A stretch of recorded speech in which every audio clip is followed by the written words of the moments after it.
If I asked you about Gorgons, chances are you'd think of that famous snake-haired lady, right? And hey, you'd be spot on, because Medusa was indeed a Gorgon. But the image we have of Gorgons today is nothing like how they were in ancient Greek mythology. So how did we end up here? Well, it's all thanks to Hollywood.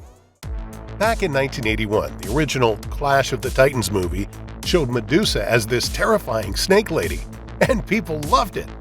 So that became the trend. Movies, TV shows, you name it.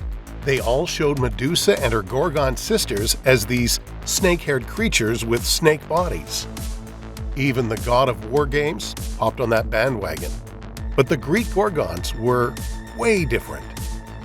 Let's start with Medusa and her sisters, Stheno and Euryale. See, the two sisters are often shown as these immortal beings, but let's be real, they weren't winning any beauty contests. Now, Medusa, she's a bit different. People used to think she was drop-dead gorgeous, but she was actually born a Gorgon, just like her sisters.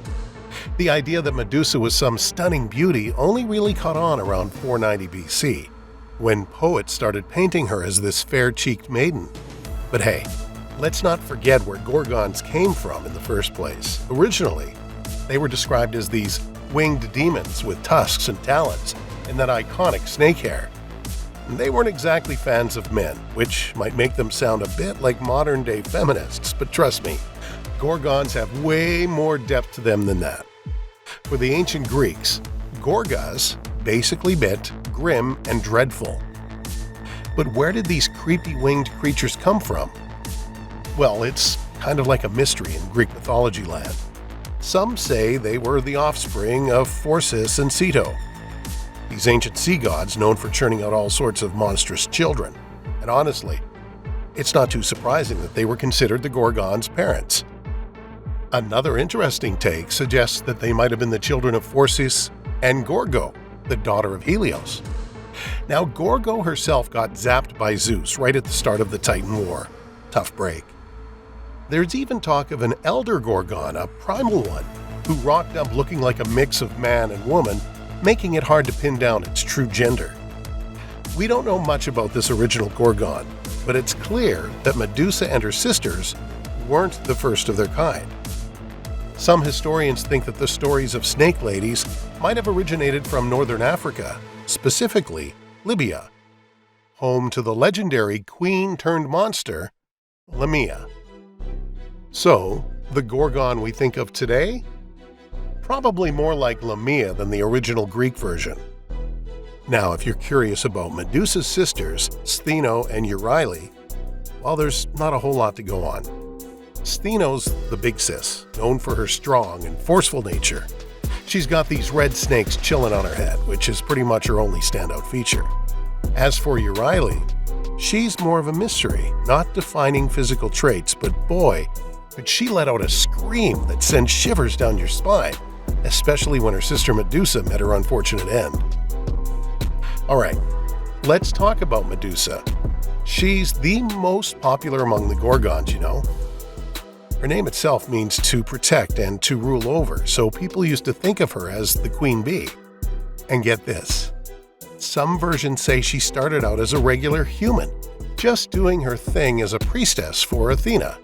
But then, bam! Later in life, she gets turned into a Gorgon. Depending on who's telling the story, this change was either a blessing or a curse. After the transformation, though, she's all Gorgoned up, with that famous stone-cold gaze of hers. It's so powerful that even after she's gone, it's used by heroes like Perseus to save the day, turning sea monsters into stone and all that jazz. There's even been a story about Perseus using Medusa's head to turn a titan into stone. Now, when it comes to Gorgons, Homer talked about them like they were this singular, scary entity. But later on, Hesiod paints them as a trio of sisters.